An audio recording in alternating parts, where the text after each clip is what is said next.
नमस्कार, खबरों की खबर में आपका स्वागत है। बड़ा अजीब देश है ये। एक लड़का ड्रग्स के मामले में जेल जाता है, जमानत पे रिहा होता है। ऐसी ऐसी शर्तें लगाई जाती है कि जो किसी हार्डकोर क्रिमिनल को उस तरह की शर्तें दी जाती है, लेकिन जेल से बाहर जैसे आता है सवेरे से ही, आप ये समझ लीजिए 5 बजे भोर से ही मीडिया की हरकत वहां पे आर्थर रोड जेल के बाहर और मन्नत के बाहर वहां पे शुरू सब लोग। और देखिए, एक तो नकली बादशाह, फर्जी किंग, और आज हिंदुस्तान की मीडिया ने कमाल कर दिया। बॉलीवुड का प्रिंस भी डिक्लेयर कर दिया आर्यन खान को।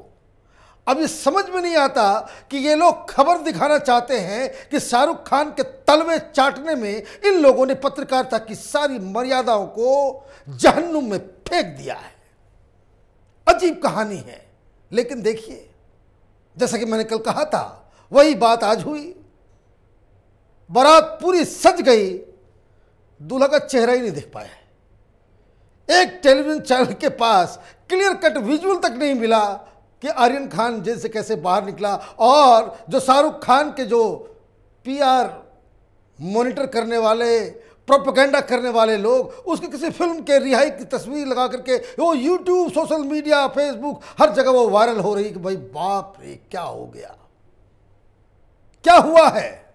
हुआ बहुत ही सिंपल है, जो मीडिया को बताना चाहिए कि आर्यन खान जेल से बाहर निकला है, लेकिन जेल से कम उसकी स्थिति नहीं है। वो मन्नत के बाहर पांव भी नहीं रख पाएगा, और रखेगा भी तो वो हर शुक्रवार को 11 बजे से 2 बजे, जब इसे फिर से समीर वानखेड़े के सामने पेश होना पड़ेगा। यही जमानत की शर्तें हैं। 14 ऐसी शर्तें हैं जिसे आप सुनेंगे तो आप भी दंग रह जाएंगे। उसकी डिटेल में दूंगा। लेकिन दूसरी एक और कहानी आ गई। ये तो तमाम ये जो शाहरुख खान के लिए बैटिंग करने वाले लोग, महाराष्ट्र के नेता और मीडिया, ये बता नहीं रहे कि समीर वानखेड़े ने जो शेड्यूल कास्ट कमीशन के सामने अपनी अर्जी लगाई थी, उस पर एक बड़ा एक्शन हो गया है। अनुसूचित जाति आयोग ने महाराष्ट्र के चीफ सेक्रेटरी, डीजीपी और मुंबई कमिश्नर को नोटिस जारी किया है। ये जो कह रहे हैं कि हमें प्रताड़ित किया जा रहा है, हमें गिरफ्तार करने की साजिश रची जा रही है, बस इस बात के लिए कि मैं एक दलित हूं, इसके ऊपर नोटिस लेते हुए इन सभी अधिकारियों को बाकायदा कमीशन ने नोटिस भेजा है। 7 दिनों का टाइम दिया गया है। ये केस, ये ड्रग्स के केस से भी ज़्यादा खतरनाक है। जो लोग कानून के जानकार हैं उनको मालूम है कि अगर इस तरह की चीज़ें अगर वो दर्ज हो जाती हैं, न किसी की नौकरी बचेगी, न कोई जेल जाने से बच पाएगा। ये इस तरह के स्ट्रिंजेंट लॉ हैं। ये जो शेड्यूल कास्ट, शेड्यूल ट्राइब को अगर आप उनकी जाति की वजह से आप हैरास करने की कोशिश करेंगे, और वो किस तरीके से हो रहा है, वो सिंपल इस वजह से हो रहा है कि आप ये आरोप एक दलित के ऊपर ये लगा रहे हो कि तुमने फर्जीवाड़ा किया है, तुम्हारी ये जाति नहीं है, तुमने गलत काम किया है, और इसलिए आपके खिलाफ जो है पूरी मुहिम चल रही है। और इस तरह की चीज़ें उसके परिवार के लोगों को, उनके घर की महिलाओं की प्राइवेट तस्वीरें वो सोशल मीडिया में आ रही हैं। कौन लेकर के आ रहा है, और इन लोगों से जवाब तलब किया जाएगा कि इस तरह की चीज़ें जब हो रही हैं तो आपने कोई एक्शन क्यों नहीं लिया। इन तमाम अधिकारियों को ये सारे जवाब देने पड़ेंगे। अब एक और मसला, बॉक्सिंग चल रहा है दोनों साइड से। महाराष्ट्र की सरकार, वहाँ की पुलिस ने एक और काम किया है। वो बसावी जो गवाह था, जिसको लेकर के कहा जा रहा है भाई समीर वानखेड़े का हिटमैन है, उसके खिलाफ और भी केसेस लगा दिए गए हैं। कोई 2019 में 3 लोगों को मलेशिया भेजने के आरोप में उसने कुछ पैसे लिए थे, कुछ 4-5 लाख रुपए का गबन का, उसके ऊपर एक और केस लाद दिया गया है। मतलब ये कि एक एक गवाह को तोड़ने की भी कोशिश की जा रही है। अगर उसने ये अपराध किए हैं तो उसको जेल डालिए, लेकिन इसकी टाइमिंग पे तो सवाल उठेगा कि जो क्राइम 2019 में हुई, अब तक वहाँ की सरकार, वहाँ की पुलिस वो सो रही थी, अचानक से इनकी नींदें टूटी है। ये ठीक वैसा ही चल रहा है जैसे अर्नब गोस्वामी के खिलाफ कोई सुसाइड मसला जिसको हाईकोर्ट ने रफा दफा कर दिया था, उसको फिर से इन लोगों ने निकाला था। कहाँ है वो गृह मंत्री अनिल देशमुख? छिपा छिपा भीग रहा है, भाग रहा है। कहाँ है वो परमवीर सिंह जिसने अर्नब गोस्वामी के गर्दन को नापने की कोशिश की थी, उसे उठा करके जेल के अंदर डाल दिया था? कहाँ है वो सचिन वाजे जो AK-47 की टीम के साथ वहां पहुंचा था, उसको घर से गिरफ्तार किया था? एक जेल में है, दूसरा फरार है, नॉन बेलेबल वारंट उसके खिलाफ निकला है, उसको सर्च ऑपरेशन चला रही है महाराष्ट्र की सरकार। मैंने किस हिसाब से वहां की सरकार चल रही है कि अपने ही चहेते कैपेबल एंड ऑनेस्ट देशभक्त ये जो सचिन वाजे और परमवीर सिंह, इनके जो लाडले अधिकारी हुआ करते थे, आज ये लोग की स्थिति क्या है? वही स्थिति ये सब लोगों की होगी। ईमानदार शख्स को अगर आप छेड़ोगे, डिवाइन जस्टिस प्ले करना शुरू कर देता है। गलत काम की सजा ये तो मीडिया वाले हल्ला करते हैं, लेकिन जब ऊपर वाले का डंडा चलता है आवाज भी नहीं आती और चोट गहरी पहुंचती है। अब ये लोग लगे हुए हैं तमाशा कि बहुत स्वागत किया गया, ये फैन आ गए। अब ये पता करना चाहिए, मीडिया का काम है कि भाई ये फैन अपने आप आए कि पैसे देके बुलाया गया है। ऐसे तो आप देखिए, कभी लोगों के जो पॉलिटिकल रैलियां होती हैं तो कोई चैनल वाले जाते हैं, भाई कितने पैसे दिए गए तुमको? तो ये भी पता करना चाहिए भाई शाहरुख खान ने अपने PR, ये जो प्रिंस बनाया गया है, अचानक से बॉलीवुड को नया प्रिंस जो मिल गया है, उसकी कहानी के पीछे क्या है ये तो मीडिया बताने का काम था। लेकिन सब लोग पलक पावने चाह बाराती बन करके भरपूर स्वागत किया गया। मैं देख रहा था कई सारे टेलीविजन चैनल वाले, आर्यन खान के स्वागत में लोग बाहर खड़े हैं, दम फूला जा रहा है रिपोर्टर्स का, बोलते बोलते कि देखिए कितनी भीड़ आ गई, कोई सुपरस्टार आ गया। ऐसा लग रहा है कि कोई ओलंपिक का गोल्ड मेडल जीत करके कोई लड़का बाहर आया है। अरे गॉड सेक, ये तो ड्रग्स के मामले में बाहर आया है और जो 14 शर्तें दी गई हैं, उन शर्तों में एक तो 1 लाख रुपए का मुचलका बम भरा गया है, आर्यन खान के लिए जूही चावला ने दिया है, रिलेशनशिप है जूही चावला का। दूसरी शर्त, इस तरह के किसी मामले में दोबारा शामिल ना हो जिसके आधार पर उनके खिलाफ NDPS अधिनियम के तहत अपराधों के लिए उक्त शिकायत दर्ज की गई है। मतलब ये अगर फिर से तुमने किया, फिर से ये जो लेना देना और ड्रग्स का धंधा अगर आपने लिया और दोस्तों के साथ ऐश मौज करने की कोशिश की, तो ये जमानत रद्द कर दी जाएगी। मतलब ये कि जब तक इस केस का पूरी तरीके से निपटारा नहीं होता है कोर्ट के अंदर, पूरी तरीके से आप बरी नहीं होते हैं, और इस दौरान कभी भी NCB या किसी को ये मालूम चलता है, कहीं से ये खबर आ जाती है, आप पकड़े जाते हैं कि आपने फिर से ड्रग्स ली है, इसी कानून के तहत इसका उल्लंघन किया है, तो फिर आपकी जमानत रद्द हो जाएगी, फिर आपको कोई कहीं से बेल नहीं मिलने वाला। तीसरी, इस मामले में आरोपियों के साथ बातचीत नहीं करेंगे। दोस्त भी गए, जिन लोगों के साथ आप क्रूज पे पार्टी करने के लिए गए थे, सब आरोपी हैं, उनसे बात नहीं कर सकते।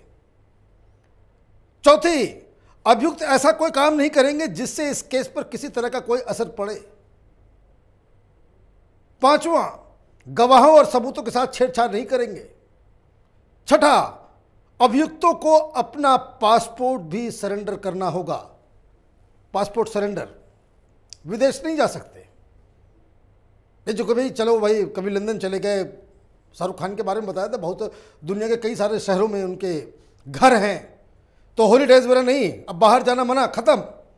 जब तक ये केस का निपटारा नहीं होता है, 3-4 साल चलेगा ये केस, 3-4 साल तक ये केस चलता रहेगा, और इस दौरान ये सारी चीजें जो है वो नहीं कर पाएंगे। मीडिया से बातचीत नहीं होगी, कोई इंटरव्यू नहीं, किसी भी तरीके का, सोशल मीडिया पे भी कोई बयान नहीं, ट्वीट भी नहीं कर पाओगे, फेसबुक पे कोई पोस्ट नहीं आएगा, इंस्टाग्राम पे कुछ नहीं आएगा, वर्जित। मीडिया से बात नहीं करेंगे। 8वां शर्त जो है, स्पेशल जज की पूर्व अनुमति के बिना मुंबई नहीं छोड़ सकेंगे। अभी तक तो विदेश था, मुंबई भी नहीं छोड़ सकते। मुंबई के बाहर जाएंगे तो आपको परमिशन लेनी पड़ेगी, तो घर में बंद रहिए। मन्नत ही आपकी सबसे बढ़िया जगह है, उधर ही आपको रहना पड़ेगा। 9वां, मुंबई से बाहर जाने पर जांच अधिकारियों को सूचित करेंगे और अपना कार्यक्रम बताएंगे। सब चीज़ बताना पड़ेगा, परमिशन लेना पड़ेगा। अगर वो मना कर देंगे कि नहीं तो फिर आप बाहर नहीं जा सकते। 10वां, शुक्रवार को प्रातः 11 बजे से दोपहर 2 बजे के बीच एनसीबी दफ्तर में पेश होना होगा। हाजिरी लगाइए। हर शुक्रवार को गाना चला, जुमे की रात है तो जुमे के दिन जो है आपको जाना होगा समीर वानखेड़े के सामने, हाजिरी लगानी होगी, पूछताछ होगी, वहाँ पे कुछ न कुछ जरूर होगा। और मैं आपको बता देता हूँ अभी से ही, जब जब ये शुक्रवार को वहाँ जाएगा मीडिया वाले जाएंगे, प्रिंस आ गया, प्रिंस आ गया, प्रिंस आ गया। अजीब देश है ये, क्या हो रहा है समझ में नहीं आ रहा। 11वां शर्त, कोर्ट की सुनवाई में मौजूद होना होगा और जब भी जरूरत होगी जांच में सहयोग करना होगा। अब जब भी डेट पड़ेगा कोर्ट के अंदर, आपको कोर्ट के अंदर रहना पड़ेगा। बॉलीवुड का नया प्रिंस खान, जब जब सुनवाई होगी कोर्ट में आइए। एक बार ट्रायल शुरू होने पर किसी भी तरह ट्रायल में देरी का कारण नहीं बनेंगे। ये जो अनन्या पांडे बुलाया जा रहा था, 2 बजे पहुंच रही थी, 4 बजे बुलाया जा रहा था 11 बजे, ऐसा लग रहा था कि ये जो कोई शूटिंग के लिए ये लोग जा रहे हैं, जो इन लोगों का जो टैंट्रम होता है लेट से पहुंचने का, तो कोर्ट ने पहले कह दिया कि जब भी कुछ बताया जाएगा, टाइम दिया जाएगा, टाइम फॉलो करना है, behave like a good boy. आवेदक अभियुक्त को न्यायालय के सभी तारीखों पर उपस्थित होना होगा जब तक कि किसी उचित कारण से रोका न जाए। जब तक आपको कहा नहीं जाए तब तक आपको हर तारीख में आपको वहां पे सामने आना होगा। आरोपी इनमें से किसी भी शर्त का उल्लंघन करता है तो आरोपी की जमानत रद्द करने के लिए एनसीबी विशेष अदालत में आवेदन कर सकेगी। और जहां कहीं भी आप लेट पहुंचे, एनसीबी पहुंच जाइए, देखिए हम बुलाते हैं यहाँ पे, ये जमानत रद्द हो जाएगी। फिर अब इतने जो शर्त लगे हैं, अब ये बताइए ये जेल से कैसे अलग है। बस यही है कि जेल के अंदर एसी कमरा नहीं था, गद्देदार बिस्तर नहीं था, खाने के लिए बर्गर और पिज्जाज नहीं थे। अब ये सब है, लेकिन टेक्निकली ये जो जमानत दी गई है वो मन्नत को ही जज साहब ने जेल बना दिया है, क्योंकि आपके सोशल और जो रिक्रिएशनल एक्टिविटीज़ हैं इन सब के ऊपर पाबंदी लगा दी गई है। अब देखिए आगे क्या होता है, क्योंकि अब इस केस का जो पूरा फोकस है वो अब आर्यन खान से हटके समीर वानखेड़े पे आ टिका है कि समीर वानखेड़े के खिलाफ क्या क्या कार्रवाई महाराष्ट्र की सरकार कर रही है, किस तरीके से उन्हें जो इस पूरे केस से हटाने की जो कोशिश हो रही थी उसका अब अंजाम क्या होगा। वैसे एनसीबी की जो टीम 5 सदस्यीय टीम मुंबई गई थी ये पता करने के लिए जो आरोप लगे गए हैं समीर वानखेड़े के खिलाफ, जो नवाब मलिक ने लगाए हैं, उसमें सच्चाई क्या है, वो टीम अब वापस आ गई है। कुछ लोगों से बातचीत हुई, कुछ लोगों से बातचीत नहीं हुई, लेकिन जो सूत्र बता रहे हैं किसी के पास समीर वानखेड़े के खिलाफ कोई सबूत नहीं मिला है। तो इसका मतलब साफ है कि समीर वानखेड़े इस केस में बने रहेंगे। बॉलीवुड में ये जो ड्रग्स का जो पूरा कारोबार हो रहा है उसकी नींव खोदते रहेंगे और इस कारोबार में शामिल सभी एक्टर, एक्ट्रेसेस, ड्रग पैडलर्स उसको बेनकाब करते रहेंगे। हमारी नज़र इस केस से अभी हटी नहीं है। आप देखते रहिए कैपिटल टीवी। हमारे वीडियोस को लाइक कीजिए, शेयर कीजिए और हमारे चैनल को सब्सक्राइब कीजिए। धन्यवाद।